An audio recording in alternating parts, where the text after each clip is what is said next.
میں نے جب اسلام قبول کیا تو کچھ عرصہ میں اپنے والدین کے ساتھ ہی رہا۔ ایک دن شیشے کے سامنے کھڑے ہو کے میں اپنے بالوں میں کنگھی کر رہا تھا اور اپنی داڑھی سنوار رہا، تو میرے والد صاحب کہنے لگے کہ بیٹا یہ داڑھی کٹوا دو۔ تو میں نے کہا کہ ابا میں داڑھی تو نہیں کٹوا سکتا کیونکہ یہ نبی علیہ الصلوۃ والسلام کی سنت ہے۔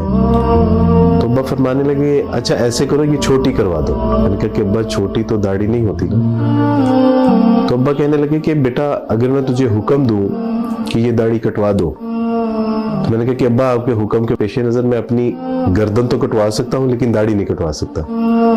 تو میرے ابا بڑے حیران ہوئے، مجھے تعجب سے دیکھتے ہوئے فرمانے لگے کہ اوے یہ جو تیرے مسلمان دوست ہیں کیا یہ محمد صلی اللہ علیہ وسلم کو نہیں مانتے؟ انہوں نے تو اپنی کلین شیوز کی ہوئی ہیں۔ تو میں نے کہا کہ ابا وہ محمد صلی اللہ علیہ وسلم کو مانتے ہیں لیکن جانتے نہیں، وہ نہیں جانتے کہ رسول اللہ صلی اللہ علیہ وسلم نے ہمارے لیے کتنی دعائیں مانگی۔